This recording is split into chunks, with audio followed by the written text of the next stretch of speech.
Hey everyone, thank you so much for joining us today. This is Kushler.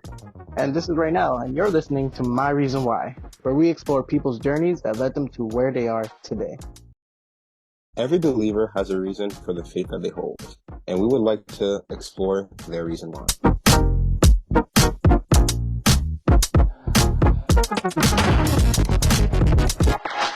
Today we have Lakeisha Bennett, a good friend of the podcast. Well, Lakeisha is from Albany. I'm sorry, not from Albany. She went to school in Albany. Two different things. But why don't you tell us a little more about yourself, Lakeisha? First, I am not from Albany. I am from Jamaica. Lived in Long Island, and then I went to Albany. I just recently graduated in December. Kind of an accountant, not really. I guess I just a regular person, just trying to live life. I guess I go to the gym sometime. I'm trying to eat healthy. That's not really working too well, but yeah, that's pretty much about me. Yeah. Okay, cool. Thank you. What do you mean by kind of accounting?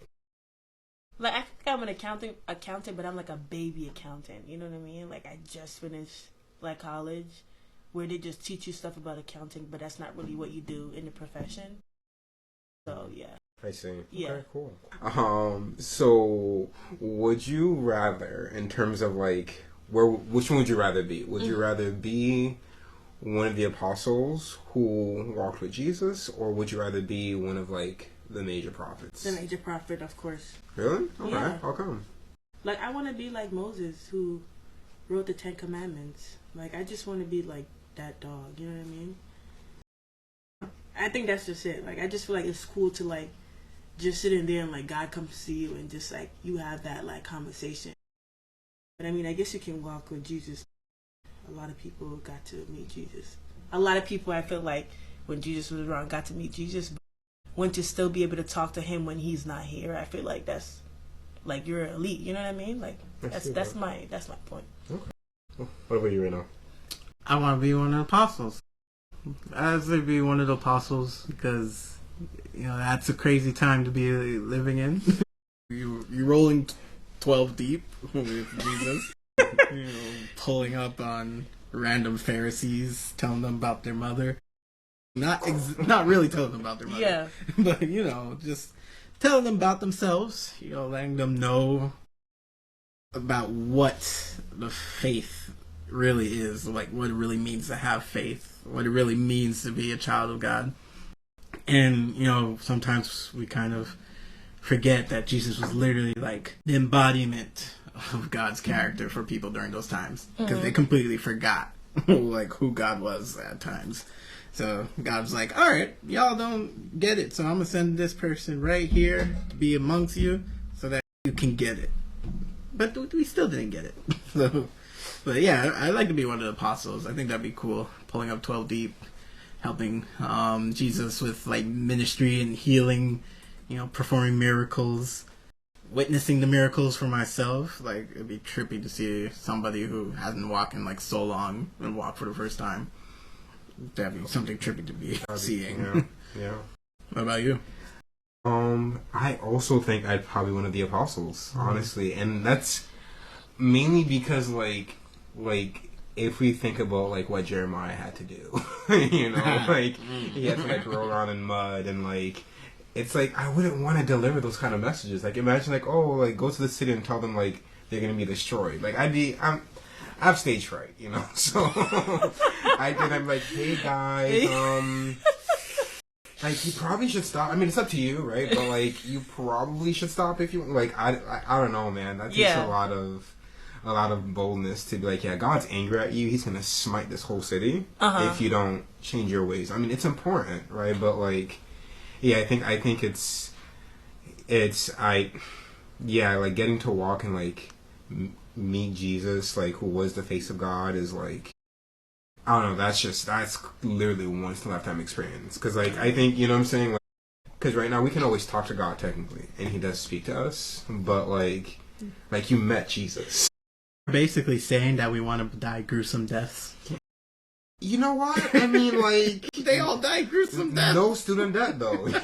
No student loans. Like, okay. I'm free. But imagine parting the Red Sea. Like, imagine, like, being able to do that. You know what I mean? Like, you doing that. Like, Well, Yeah. but I'm just saying, like, okay, he didn't do that, but God, like, endowed witnessing him it. to Yeah. do it. Yeah. And it's like, imagine you're one person deep, but I mean, you have God with you, but technically you come as one. And it's like, you rescuing a lot of people.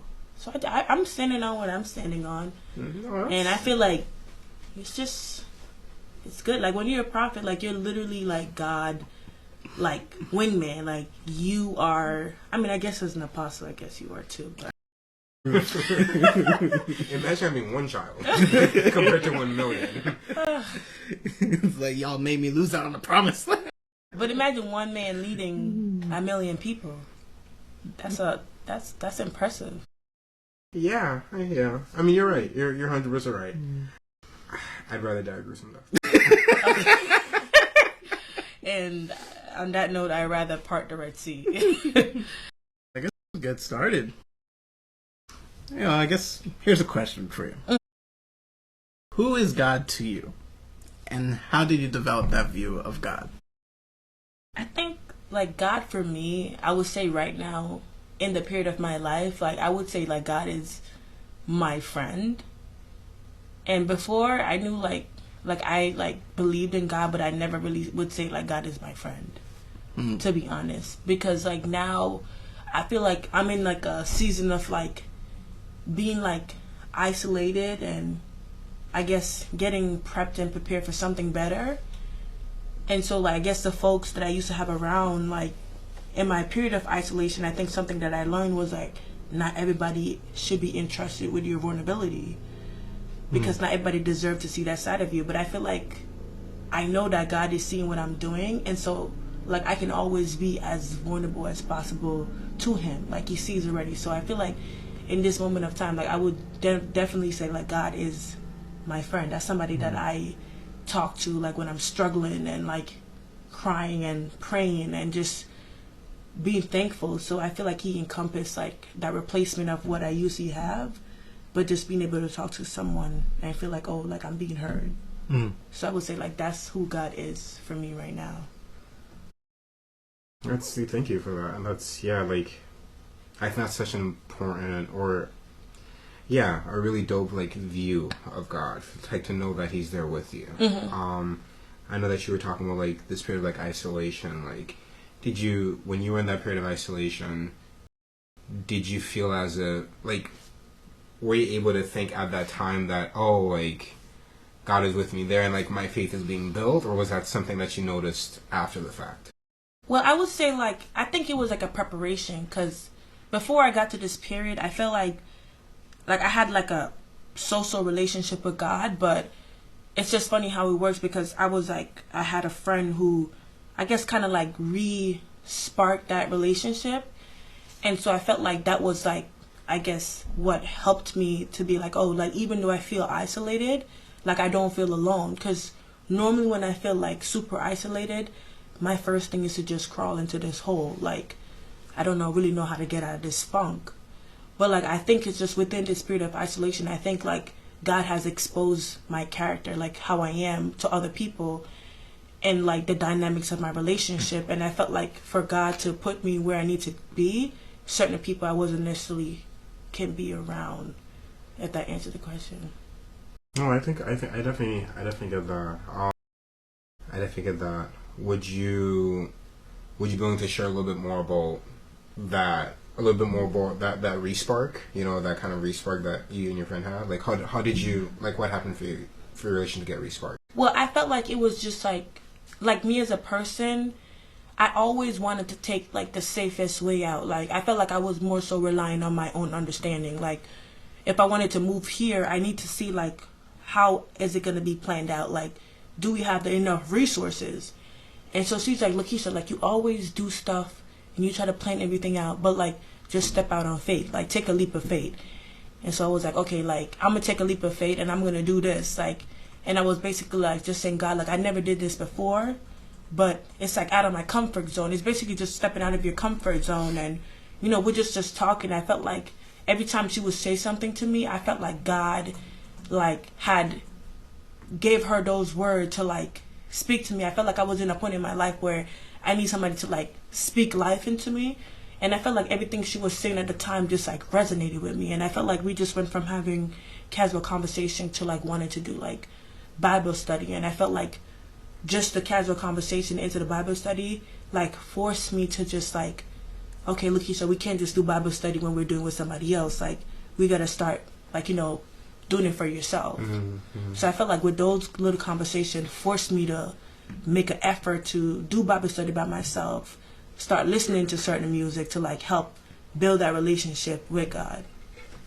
Do you feel like that was like a hard transition to like kind of go into that? Like, I feel like even right now it's a work in progress, because I feel like it's not that the transition is hard, but it's difficult, because like there's time where I had to like basically tell myself like, Lakeisha, when you wake up, the first thing you do is check social media. And so now I'm trying to say like, Lakeisha, when you wake up, maybe the first thing you need to do is pray. Like the first thing you need to do is read a scripture. And so I feel like the transition is not, I wouldn't say hard, but it's like, you're stuck into your routine. So when something like happened, I'm so used to like going back to what I'm used to. Because like changing a habit is okay when you're on the track, but when something takes me off the track, I feel like I slide back into who I used to be, like not really opening the Bible as much or not praying as much as I should. So I feel like the transition is not hard, but it's just having the discipline to like actively make a conscious decision to like connect with God every single day, and not just connect with God when you're in a group. Because I felt like I was only, I guess, connecting with God when I was in a group, but it was no personal growth on my end. I see what you mean. I think, I think everything you're talking about reminds me of, I forgot the verse, but when like the verse that says like iron sharpens iron. And I think it's so important. Like when God said like man was not made to be alone. Yes, he was talking about like marriage, sure, but I think in general like man quite literally shouldn't be alone. Man, women, whoever, like we do need the help and support of those around us to kind of help push us into having a more personal relationship with God, into all that stuff. Because like I think some people, and maybe it was just me, but like I used to kind of see it like as like a crutch, like, oh my gosh, I feel like I need the prayers of others. It's like, no, I quite literally do, but like that doesn't mean I don't also have like my own prayers.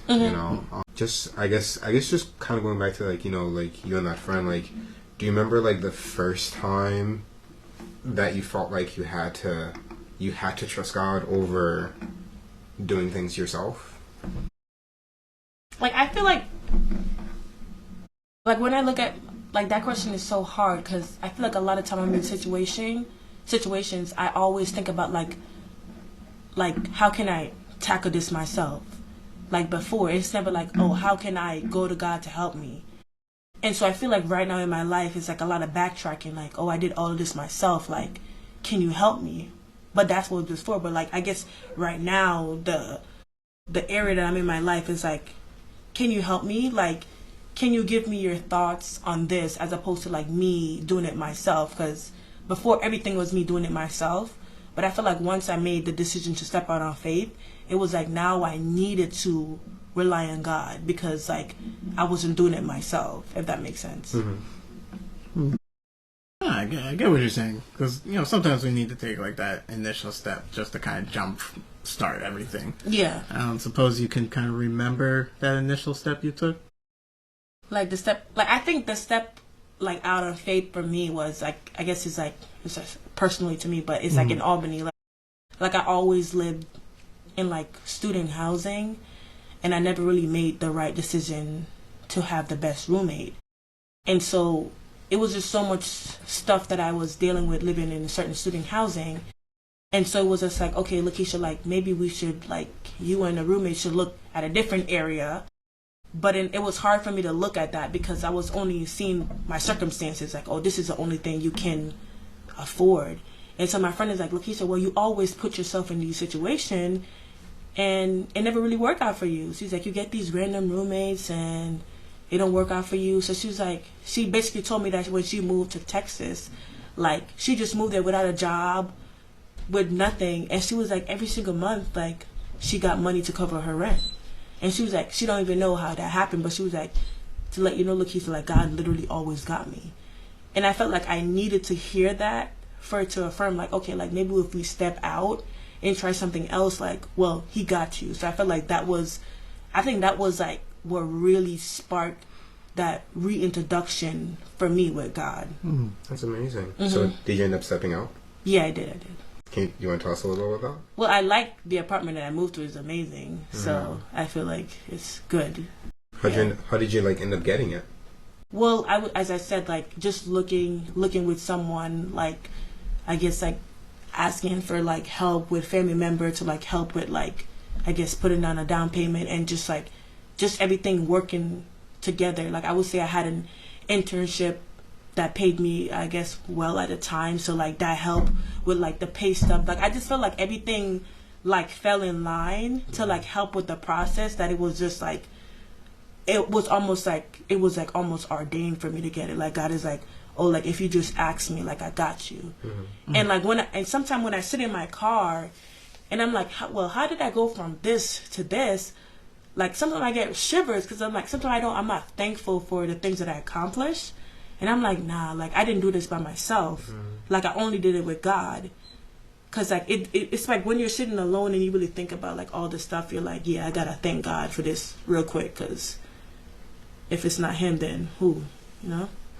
Like he's really him. Like he's him. He's him. He's that guy. I like that. I know. Honestly, like thank you so much for sharing. And I know that was probably like a really tough part of your life. You know, really like did you find that all like scary trusting God in that, or like do you remember like what you were feeling when you're making those steps? Like I feel like when it comes to like housing, it's always like scary for me because like that's something I never really have. So like I feel like having a house that's safe, somebody I get along with, like that's where I find my safety. Like that's where I know I can like go into a room and just be shut out the world. So like it was hard, as I said. So like I was like talking to my friend every day to convince me to step away from student housing and look into other stuff. Like it wasn't like, oh, like I'm gonna wake up and I'm trusting God and I'm automatically gonna do it. Like no, like every single day I will call her like I need to, and like I'll be like stuff happen. I'm like, she's like, yeah, bro, like this should be telling you like you need to. Like I needed like that push because it was hard for me to really push myself into like stepping out of my comfort zone. And so like it was just talking to her, as I said, like just her affirming me, like telling me her testimony, and like it spoke life into me. And I'm like, okay, well maybe I should just try. And so far it's been pretty good. That's amazing. Like honestly amazing. And I think and it's interesting because like you see like from what I'm hearing is that like you're like God to you is a friend and he used your friends to help you. Yeah. You know, and it's a bar. And it's so interesting because he quite literally, and it's funny because God throughout history has always done that. He used things that are familiar to us and that like we will know like, okay, like I can trust this, right? He comes to us, he talks to us in different ways. Yeah. And like I think that's beautiful that like over time and time again that like God put that friend in your life. Do you think I mean, you don't have to say anything, but like, you know, deeper into it, but like, are you still close with that friend? And that's the thing, I'm not. That's why I said like, I felt like that was an introduction for me to meet God. Like I felt like her moment in my life was to open that door for me to re-enter into a relationship. But I felt like it was temporary. Like she was just there to like, I guess be a doorman, but like she was not supposed to be there for my entire journey and walk. And I felt like with me being like a friend to like reintroducing myself like with God and building a relationship, I felt like it literally totally exposed like all my friendship around me. Like I saw everybody's character and I saw like how I was just literally like moving with the wind. Like I was being a chameleon. Like I was molding myself in friendship to be a part, but I never really felt like I was there. Like, I used to sit in a friendship group where there was a lot of people in the room, and I was like, I felt so alone. And I always told, right now when I came here, I'm like, oh my God, I love when I come to New Jersey and I'm around your friend, because it always feels like such a breath of fresh air. Like, I'm like, everybody in the room just seems so down to earth. And even though I knew that my friendship was like emptiness and they weren't really like filling me spiritually, I felt like I had to be bounded by those relationships in the cost of like not being alone. I definitely understand. So, I guess tell us a little bit about what your walk with God, your relationship with God looked like before that respark. How did that view of God develop? To be honest, I felt like I didn't really have a relationship with God. Like, I felt like I had a relationship with God maybe one time, for real, was when like I got baptized in like 2012. And I remember just reading Psalms. Like, every time I go through a hard stuff, I think I always just read Psalms because I felt like David was going through a hard time. And he just literally pleaded. And, like, I remember, like, that's when I was in Pathfinders and I was, like, reading the Bible every day. I remember praying in my grandma's house, like, help me, help me, help me. But I feel like as I got to go to church more, I felt like I just got into a routine.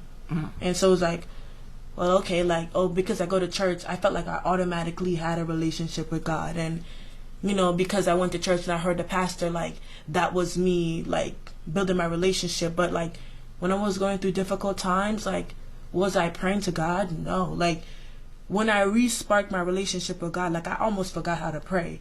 And I know it sounds easy, like, you just open your mind and figure out how to pray, but it's like, when you're not doing something for a really long time, like, you don't really know how to do it. Like, I remember, like, watching a sermon, it's like, when you start praying, give thanks, because I would be like, I don't really know what to say. Like, what do I say when I'm really going through a hard time? Like, and like, I feel like I just need to get out of this. So I felt like this is really the first time that I'm really putting my full mind and being intentional about creating a relationship with God, because I feel like my relationship with God was just because, like, oh, I was always a Christian and I went to church and that was really it. And when people ask me, I'd be like, I'm a Christian, but I'll be very drinking with these people and partying, but like there was nothing to really say like, oh, I had a relationship with God.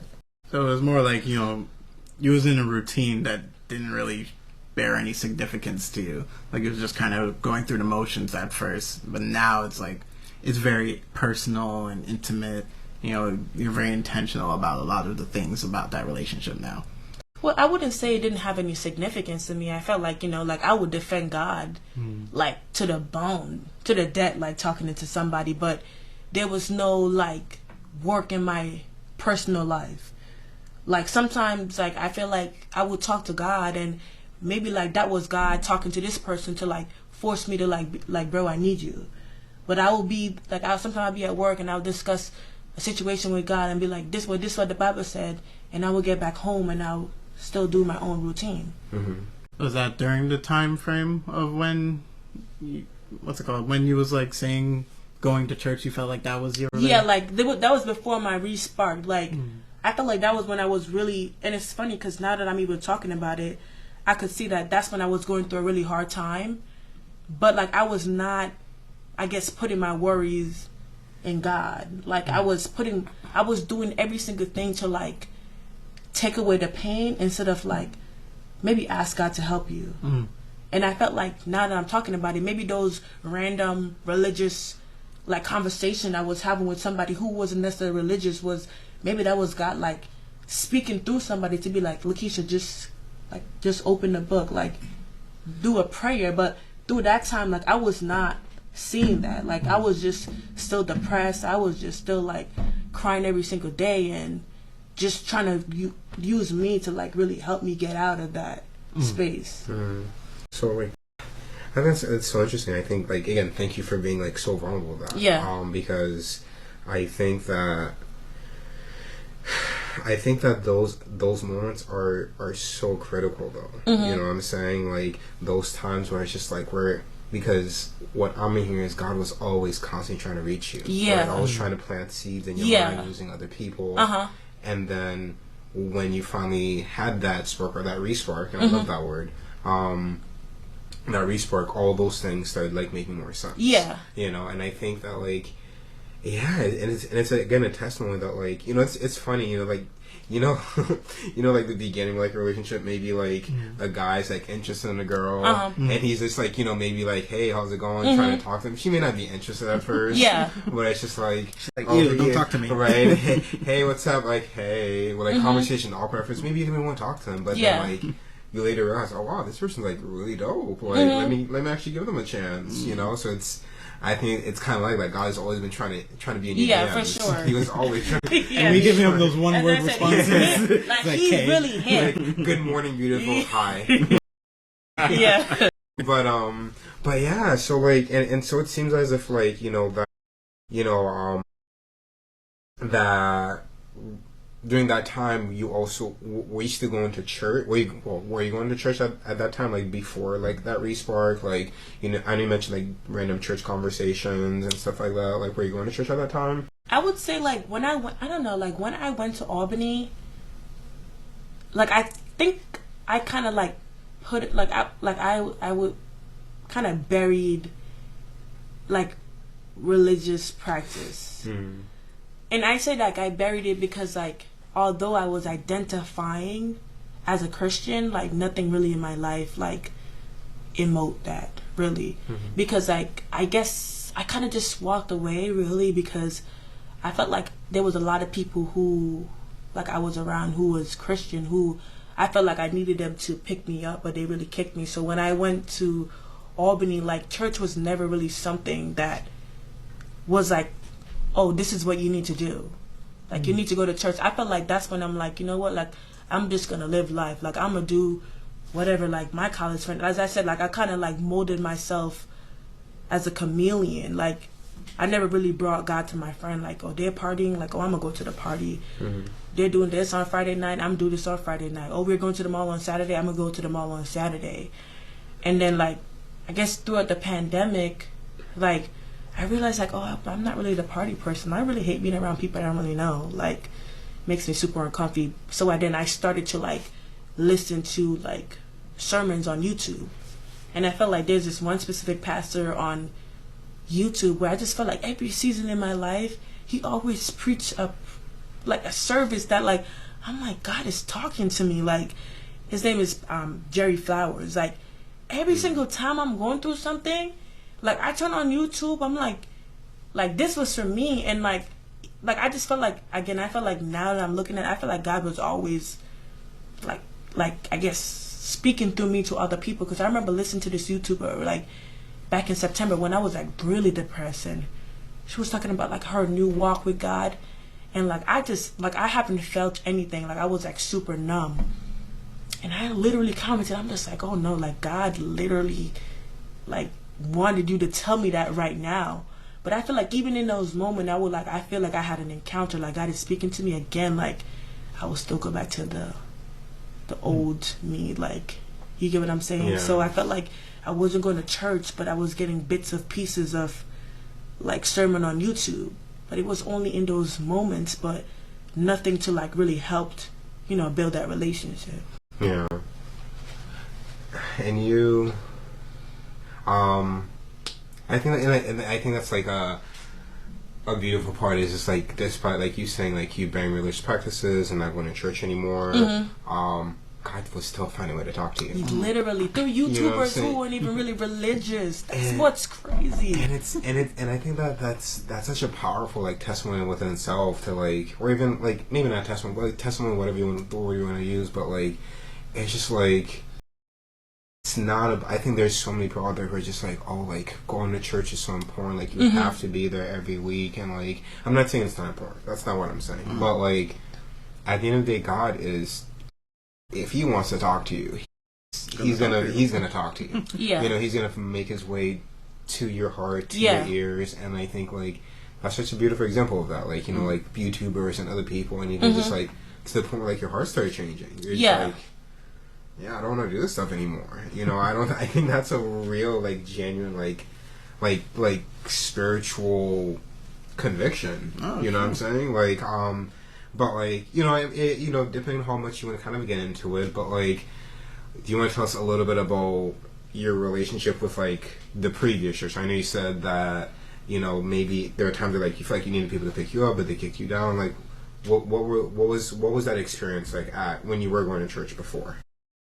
I feel like when I was going to church before, for me, like church was supposed to be, well, I wanted church to be like a place where, like, I had like refuge. And I said refuge in the fact that like when I started going to church, when I first came here, like I was having a rough time in school. Like I had a thick accent then, like I wasn't really making enough like friends. I would say my home situation wasn't really the best. And so when I went to church, sometimes I wanted to make friends, like, and I think I made friends in church, but I don't really think I made friends in church. Like there's some people I talked to, but I didn't really like, I felt like I still was the outsider within the friend group, but like those were still people that I felt like, oh, were my friends. But I felt like as I began to get older, like I felt like life was like coming down on me hard, like I had no break. Like I remember like going home was rough, going to school rough. Like when I tell you, like I felt like it was rough. Like I'm like, and like going to church was like when I wanted to. And so sometimes when I went to church, it just felt like the nitpicking, like skirt is too short, like you wear that today, I'm gonna tell your grandma that you did that, Lord, I'm gonna say you did that. And like it was just like all those stuff that just kept coming at me, that I felt like I just went into self-preservation, but just self-preservation, like not like preserving myself with God. Mm-hmm. And so I felt like it was like, I guess the trauma, some of the stuff that happened where I felt like, ooh, that should have never happened. I guess with some of my family members too, like I saw some of them got pregnant and the church wasn't necessarily receptive of that. And so it was just like, I guess when I was going through my struggles, when I made my mistakes, like I felt like everybody just blamed me. And like nobody was like compassionate and like loving, and nobody was like, oh yeah, Lakeisha, I get that people made mistakes. It was never like that. It was like, oh, you can't make a mistake because like we're all perfect. And so when I started realizing that, oh no, these people made mistakes, and the same people who were criticizing me made the same mistakes that I'm making, like I think I personally drift away. But again, like that had nothing to do with God, but I think I blamed them for it too, just because like how they were posing. And like even now in my prayer now, like I'm intentional to say like, I know it's not your fault, God, but like I don't really know who else to say this to. But before it was like, oh yeah, like it's definitely God's fault, like these people are Christian and they're telling me this, like nah, like I blame God instead of saying like, nah, these people have their own struggles, because I didn't see it like that then. And I think it's because my mind wasn't fully developed. So like I was just associating them with God. Like how are they Christian and they're not being compassionate that I'm struggling?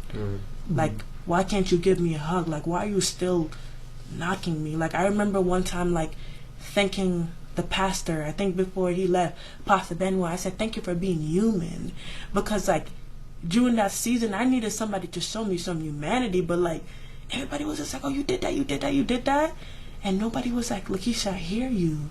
It was just like, no, Lakeisha, you did that, da, da, da. You know what I'm saying? So like I felt like in the church, I feel like no one has that humanity. Like everybody is just too good, too perfect to really see you when you're hurting. So I think when I came to Albany, I was just like, well, these people see me, like these people are validating me, like these people are telling me like some of these stuff are wrong. So I kind of like found refuge in those people, because I'm like, they're here for me when I never really had that. Yeah. How much, like thinking back on that time, like how much would you have appreciated like authenticity during that? Like if somebody was just authentic and maybe vulnerable back with you during that season of your life? Well, I think I would appreciate that a lot. Like I feel like if people were authentic and vulnerable with me, I feel like certain situation where I might have end up in, I would have even never had to be exposed to that. Like you get, like I felt like if I knew what real love and vulnerability was like, I feel like I wouldn't have to be learning right now as an adult. Because like I was talking to my therapist and she was like, can you define what love is? And I couldn't define that to her, because like I didn't know necessarily what that is. And like we were in a fake like scenario, and she was like, oh, this happened to you like tell me what you wanted the person to tell you. And so in my mind, I'm like, this is what I wanted them to tell me. And she's like, how would you respond to that? And I was quiet. I was like, I don't know. Like, I don't know how to respond to that loving and vulnerability. And she's like, why? Because I'm like, I never heard that. You get what I'm saying? But I felt like if I had heard love, and if they had prayed with me, but like really prayed with me, and like Lakeisha, I see that you're down. Like, I know life get hard. Like, I'm here for you. Like, you know, like I felt like I would feel more like fulfilled. Like, as I said, I wouldn't necessarily be in the group that I didn't end up in a group where I'm like down the bunny hole and losing my mind, but certain group of people that I was with, like, I would have never been like exposed to. And so like I wish I had gotten that. But I feel like in the process of me not getting that, I feel like that's why I end up in bad friend group, because I overcompensate. Because in my head I'm like, I always know what it feels like to be low, so I have to pour into this person, like, oh, they need love right now. And so I begin to pour into a lot of people, and then I forget to pour into myself, because I'm always working on being a hero. Like, I'm always working on like, well, I need to show you love because you don't really know what that feels like, but like no one is showing me love. So I feel like I kind of like lost myself. But if I had gotten those, I guess, validation, like I wouldn't necessarily, like, I don't know.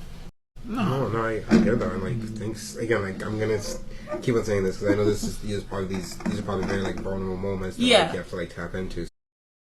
And thank you for that. And I think like, you know, I think it's so unfortunate because, you know, I think there's so many stories. And I think this is the main point of this podcast, to kind of show like, hopefully to show like how,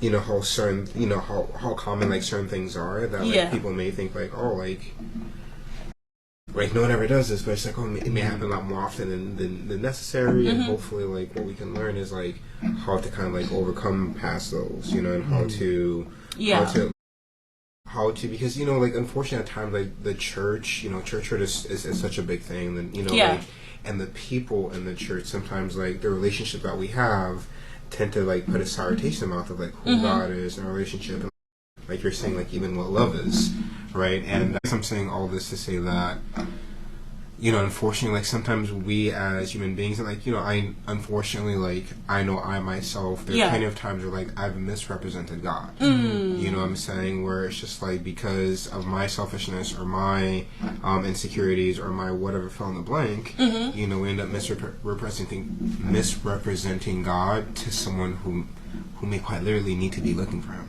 You know what I'm saying? Someone who is looking for him at the time. And so, like, you know, a lot of times then we say that, like, oh, well, because you're a Christian, you represent God, and so that means God is a bad person. Do you feel as if, you know, those views that you had about, you know, either church, not just culture, but, like, you know, the church or the people in the church, like, has that changed at all since then? Like, where are you at now with that? Like, I feel like where I'm at now, as I said, I feel like God used other people. I feel like where I'm at now, like, even the preacher today, like, with the move on, like, I felt like now in my life I'm starting to be, as I said, like, as you get older, you're a little bit more wiser, you're understanding. Like, I'm starting to be a lot more compassionate and a lot less judgmental. And so it's like, in order for God to move me where he needs to move me, I need to like let go. You get what I'm saying? Because I'm not still the same person was hurt by the church I went to. I can't still be that same person who's like depressed. You know, so I feel like in order for God to move you, you gotta like let go and move on. Like, I remember I was going to work, because I was telling somebody, like, you know, I've been working here for 2 years and I never prayed before going to work. I was like, I never prayed for my clients, never. And I'm just like, now with my new relationship, before I go to work, I have praise and worship in my car to fill me with the energy that I need to conquer the day to pray for my client. Like, I had to just say, like, Lord God, let me not say I'm praying about it and keep holding on to it, because what I used to do is like, oh, like, I'm praying God to forgive these people, but in the back of my head I'm like, I'm still holding that grudge. And so now I'm trying to, like, I know they hurt me, yes, but like, that's not God's fault. Like, people are gonna be people.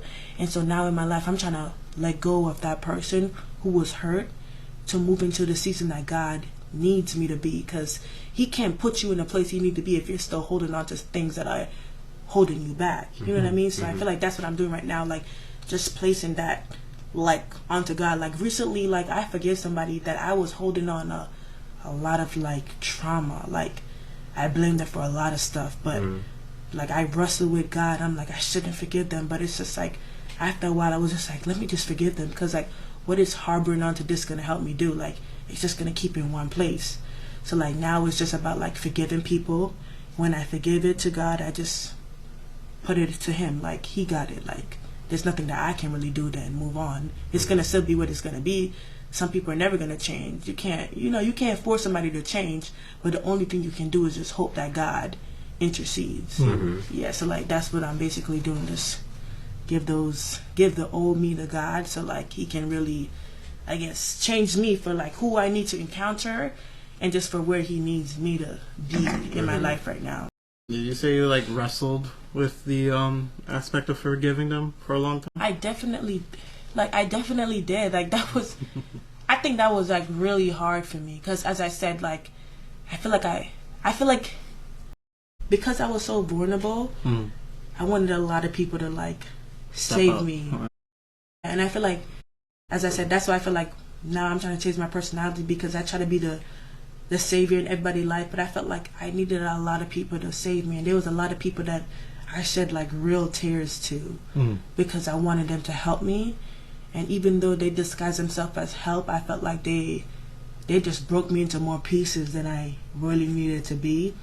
And I feel like people do hurtful things like all the time, but then they don't really know the work it takes to like build yourself back when you don't even know who you are. Like, and I feel like if people only knew the time and the work and the amount of prayer to like take yourself from like a deep dark place, I feel like they'll be a lot more compassionate. So it's just like the forgiveness was hard, because I felt like, ooh, Lord God, like I would have never even opened my heart to this person if you never did that. Like sometimes when I'm struggling, oh my God, I wouldn't really have to struggling. Like instead of taking accountability sometimes for like the position that I've put myself in, a lot of time it was easier for me to blame that person. Like, oh yeah, this person broke my heart because like you hurt me, so I was looking for somebody to fill in those gaps, or I'm in this place because like you didn't help me. And so it's like now it's just like being accountable of my action and letting go and just living in the now. You know what I mean? Like trying to like not identify myself like with my trauma, but like with who I am right now. Because how can I say I'm forgiving you if I'm still identifying with the pain that you caused me? You know what I mean? Yeah.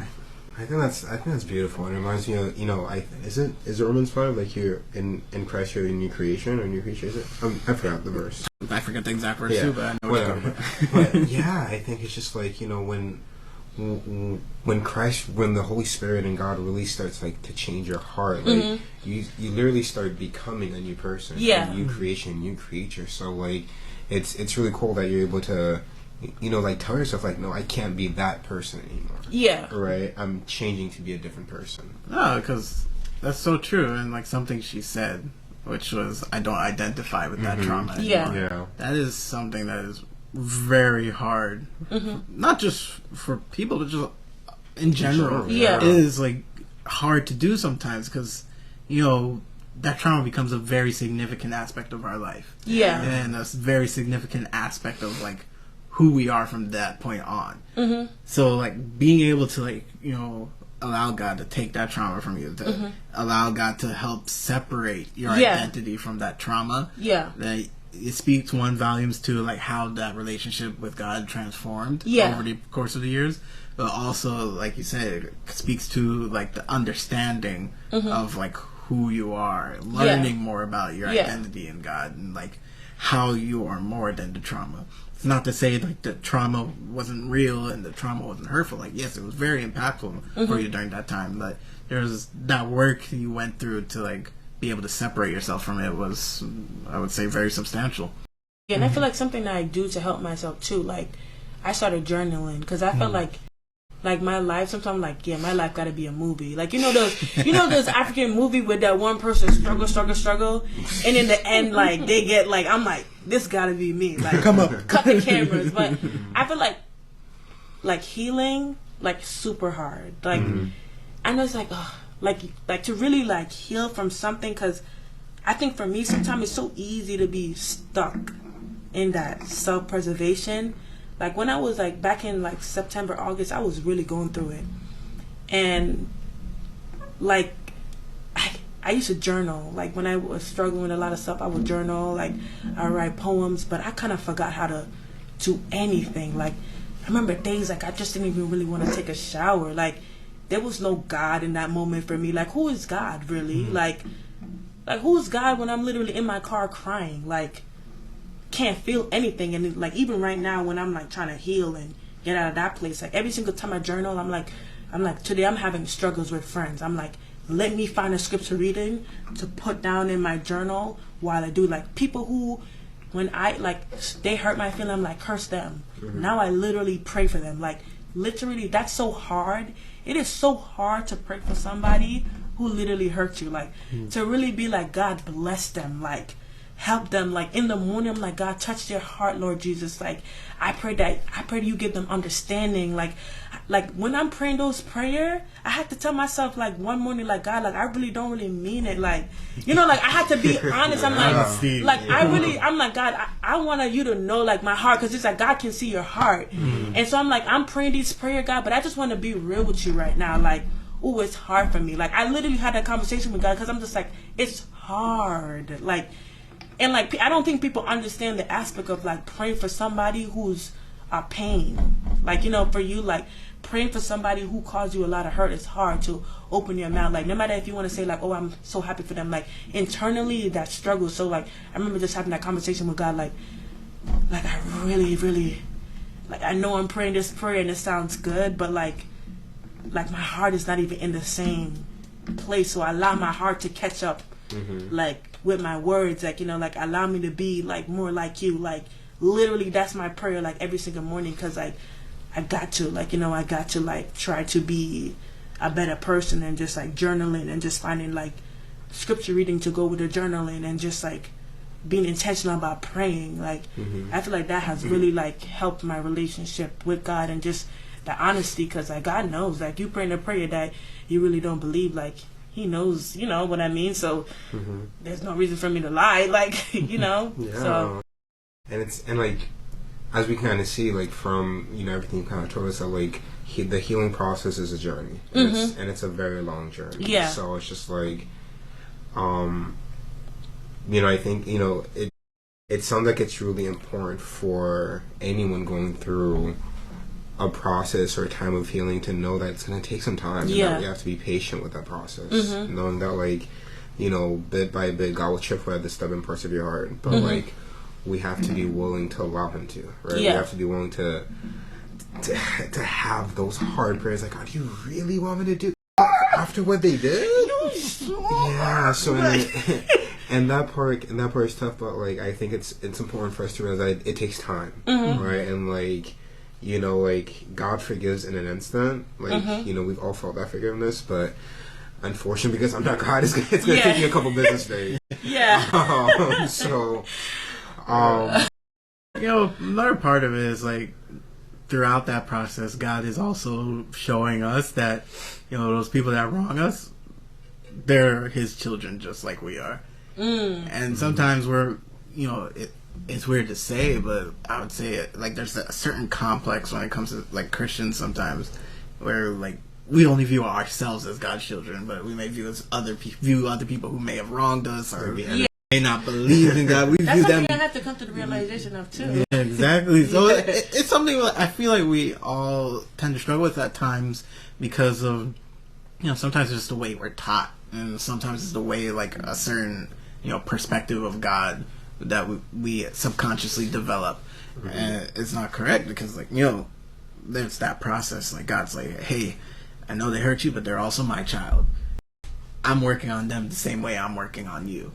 I'm helping them to see who they are in me the same way I've been helping you to see who you are in me. Yeah. And sometimes like we're going through that process of realizing that about other people as well.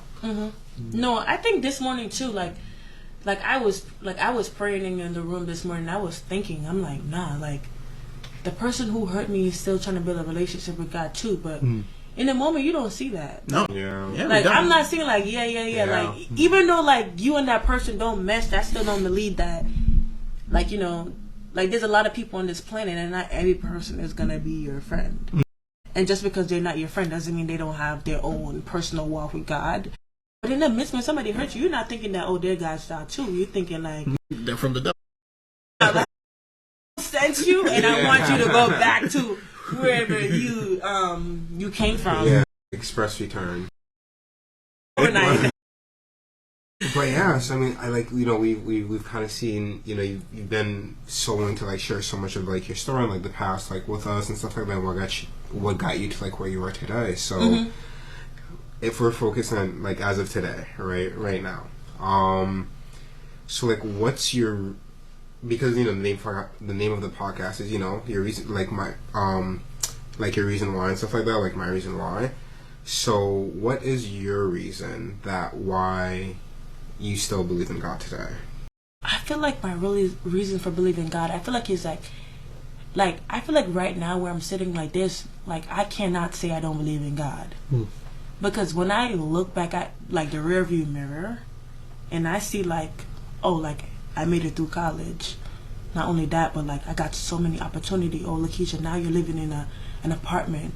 Like you're driving a car. Like you have a job. Like I realized that every prayer that I used to pray while I was struggling, I'm living in every single one of those prayers right now. And I feel like with my re-spark with God, like I had prayed to God and I had literally made it plain. Like I think I told Raina in my testimony, like I had made it plain. Like I was like, you need to show up for me Friday. I was like, that's the timeline. And that was on Wednesday. I was just like, I was like, a sign is no sign. Like I literally spelled my prayer out. And I was like, God, like for us to have a relationship, like I needed to know like you were here, because I felt like for a lot of time I was praying, but I was like, what's like, is my heart, like I was praying like, God, don't harden my heart, like so you can come in. So I was just like, I need to see this on Friday.